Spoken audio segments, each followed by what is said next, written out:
Olá! Prontos para iniciarmos a nossa aula de língua portuguesa? Venha comigo!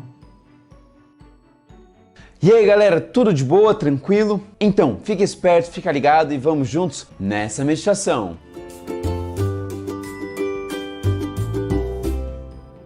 O título da meditação de hoje é Artrópode Antigo e o texto bíblico está lá no livro de Isaías, no capítulo 40, versículo 28, que diz o seguinte: será que vocês não sabem? Será que nunca ouviram falar? O Senhor é o Deus eterno, Ele criou o mundo inteiro. Ele não se cansa, não fica fatigado, ninguém pode medir a sua sabedoria.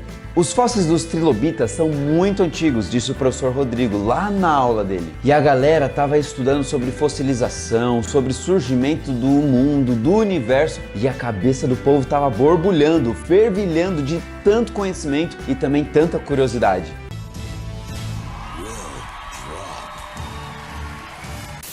O trilobita é classificado como um animal da mesma família das lagostas e das aranhas. Mas quando começaram a olhar as imagens, perceberam algo bem diferente, que gerou um questionamento. Os trilobitas são encontrados em algumas formações geológicas muito específicas e os fósseis deles são encontrados ali, mas não existe nada abaixo. Isso fez com que os alunos começassem a pensar e questionar. Professor Rodrigo, mas será que foi do jeito que o pessoal geralmente fala desse negócio de veio um meteoro, alguma coisa? Porque tá parecendo que foi soterrado, como se tivesse vindo uma grande porção de água. É verdade. E o professor Rodrigo começou a explicar de uma outra teoria, que alguns dizem ser a teoria do dilúvio, um dilúvio universal.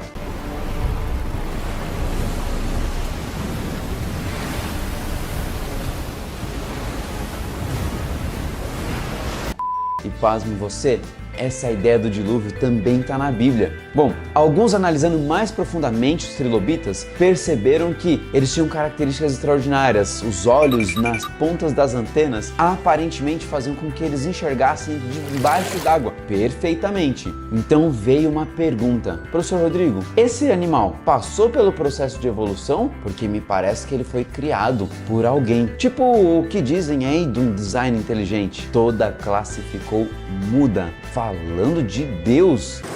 Eu estou sentindo uma treta! Antes da gente continuar, vamos de informação? Os trilobitas são o grupo mais diversificado de animais extintos preservado nos registros fósseis. Existem 9 ordens de trilobitas, que incluem mais de 15 mil espécies diferentes. Os trilobitas nos ajudam a entender uma coisa. Aparentemente, os animais, pessoas, a natureza de maneira geral, não passou por um processo evolutivo como as pessoas falam. Mas alguém deve ter pensado: Ah, tá.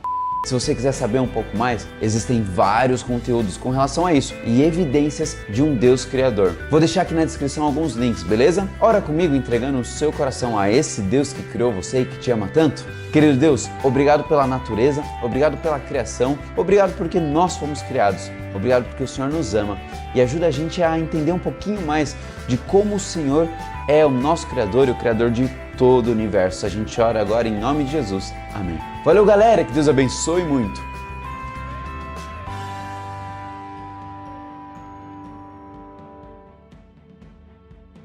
Vejamos alguns sinais de pontuação. Ao falarmos, usamos as mãos, os gestos e a expressividade, que ao escrevermos, não conseguimos reproduzir com aquela eficiência. E por isso, utiliza-se na linguagem os sinais de pontuação para representar as pausas e entonação da fala. O sinal de pontuação tem, antes de tudo, uma função organizadora das informações do texto.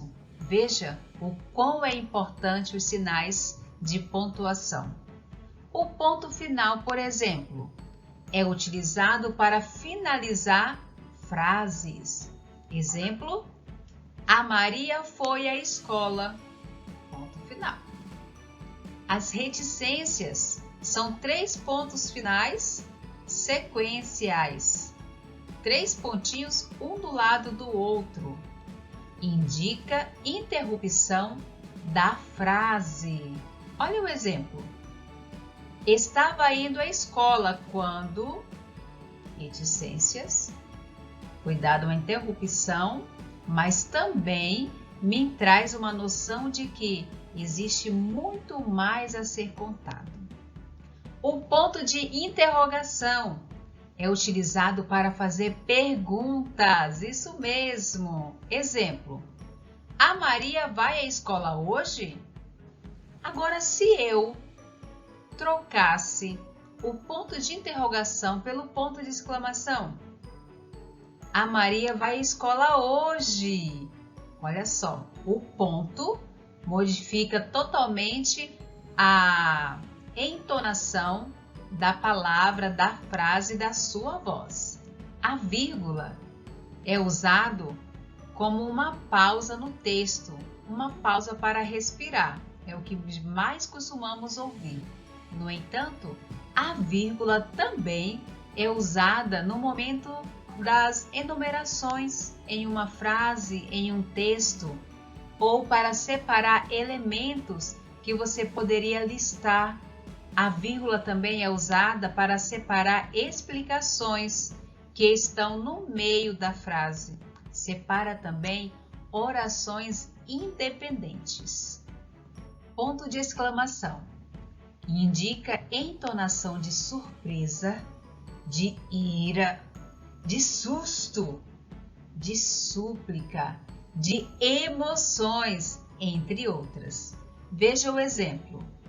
Nossa, a Maria foi à escola. Já o travessão é usado para indicar o diálogo entre duas ou mais pessoas. Exemplo: olá, Maria. Oi, Gabriel. Você vai à escola hoje? Sim, eu vou. Observe que aqui é um diálogo entre Maria e Gabriel.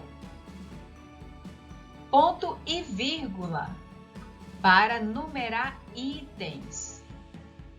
Fui em alguns mercados e comprei.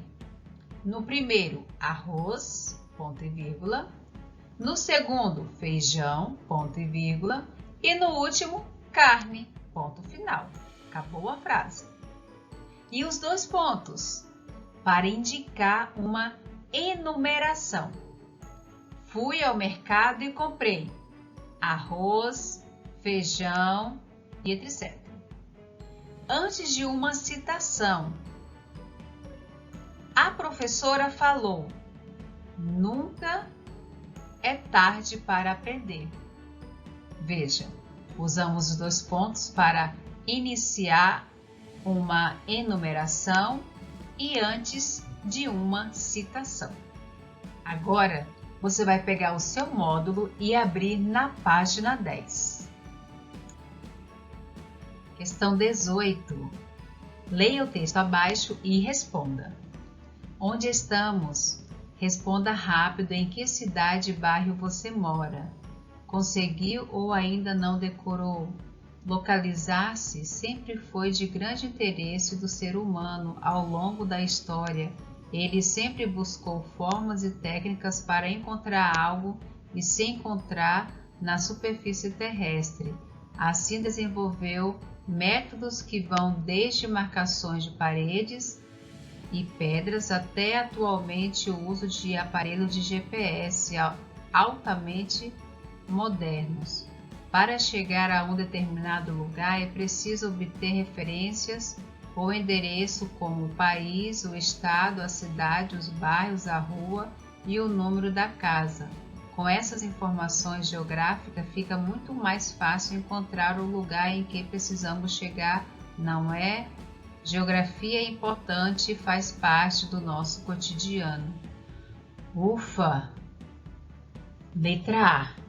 Você teve alguma dificuldade em entender o texto? Por quê? E aí, você percebeu algo diferente na minha leitura? Sim? Isso mesmo. Não é possível compreender bem o sentido do texto. Sabe por quê? Porque falta pontuação para demonstrar entonação, sentimento, para conseguir separar algo que está enumerado, algo que precisa ser separado no texto, algumas orações, enfim, não foi nada fácil. Letra B. Use a pontuação adequada para que o texto seja bem compreendido. Você vai fazer isso no seu texto, colocando a pontuação no lugar correto. E a questão 19. Qual a importância dos sinais de pontuação nas atividades de leitura e escrita? Qual? É com você. Por que você acha que os sinais de pontuação é tão importante? Agora nós iremos observar onde empregamos os sinais de pontuação neste texto. Veja só, onde estamos? É uma pergunta, então nós usamos o sinal de interrogação. Responda rápido, 2 pontos. Os 2 pontos nós usamos quando precisamos enumerar algo ou antes de uma citação. No contexto aqui nós temos uma citação que é uma pergunta. Responda: em que cidade e bairro você mora? Alguém falou, citou uma frase. No contexto, uma pergunta. Conseguiu? Outra pergunta. Ou ainda não decorou? Outra pergunta, ponto de interrogação. Olha esta frase. Localizar-se sempre foi de grande interesse do ser humano. Ponto final. Aqui acabou a frase. E logo começa a outra.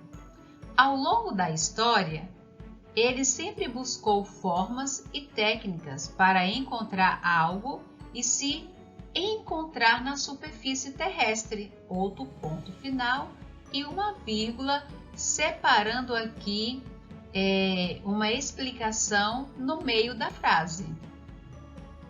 Assim, vírgula, desenvolveu métodos que vão desde narração, vão desde a marcação. Assim, desenvolveu métodos que vão desde a marcações de paredes e pedras até atualmente o uso de aparelhos de GPS altamente modernos. Assim, veja o assim, a vírgula, separando uma oração independente da outra. Aí nós temos outras situações de vírgula para chegar a um determinado lugar, vírgula.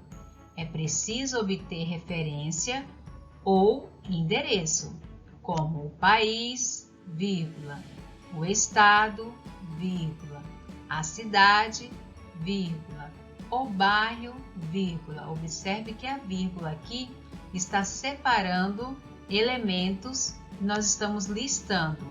Nós estamos listando o bairro, a cidade, o estado, o país.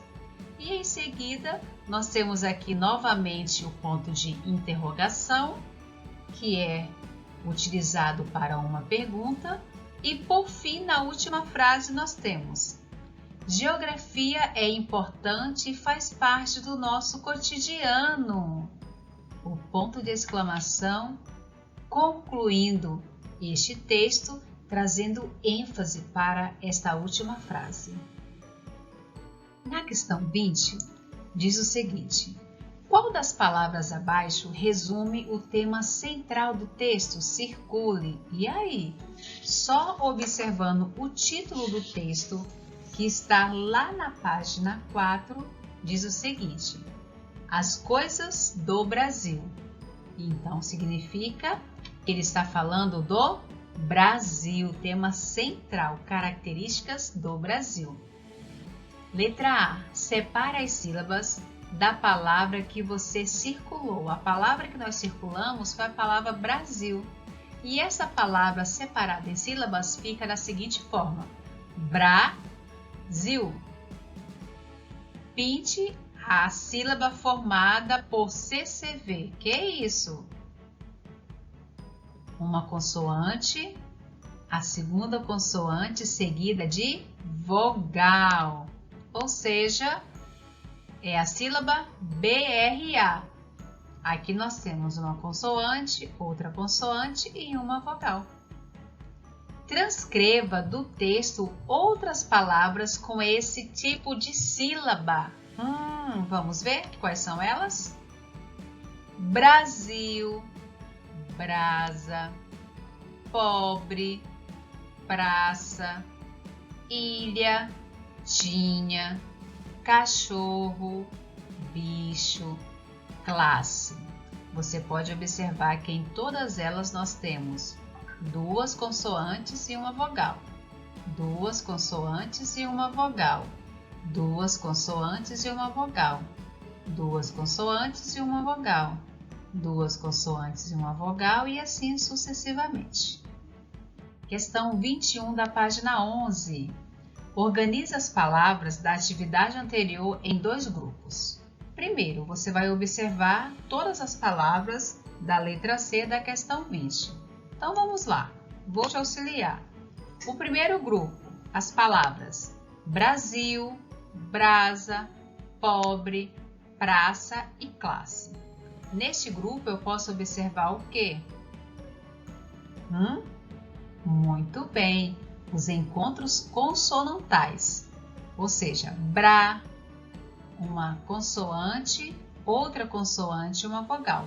Bra, BR é o encontro consonantal, novamente ele aqui, o BR novamente, o PR e o CL, isso mesmo, e o SS, vejamos no outro grupo. A mesma palavra classe, também ela pode estar aqui no segundo grupo. Aqui o CL é um encontro consonantal e aqui eu posso observar o SS como um dígrafo. Isso ao falar a palavra classe, o SS tem apenas um som nesta sílaba. Outra palavra, ilha, tinha, cachorro, bicho e classe. Observe que nós temos aqui o NH como um dígrafo, o CH um dígrafo, LH é um dígrafo e CH novamente e SS um dígrafo. Então nós temos aqui palavras com encontros consonantais e palavras com dígrafos. Letra A. Qual foi o critério que você utilizou para organizar as palavras? Eu já falei, né? Dividir entre palavras com sons distintos e a palavra com o mesmo som. Então, quando eu falo com sons distintos, eu estou falando do encontro consonantal. Letra B.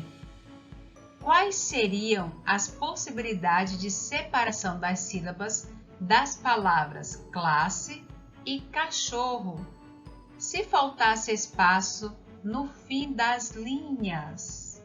Vejam só, nós temos a separação dessas palavras, como é correto separar em sílabas. Mas, geralmente, quando você vai separar no final da linha, pode fazer alguma diferença na hora de você separar as sílabas. Como assim, tia? Por exemplo, o SS e o RR, eles podem ser separados no final da linha. Vejam só, classe, eu posso separar o SS. Cachorro, eu também consigo separar o RR. Ou seja, alguns dígrafos, como RR ou SS, se separam no fim das linhas. Outras regrinhas nós iremos trabalhar gradativamente no decorrer de nossas aulas. Ainda na página 11 nós temos o racha-cuca do Brasil. Não será possível fazermos em sala de aula, mas segue a dica, você pode fazer essa brincadeira com seu papai, com sua mamãe, com seu primo, com todos da família. Você é o autor, página 12. Aqui nós temos algumas dicas muito importantes para a construção do seu texto. Faça como o Ricardo. Escreva uma carta a um amigo contando sobre o local onde você vive. Para isso, leve em consideração a estrutura apresentada a seguir. Veja o planejamento de uma carta. Primeiro, data e local.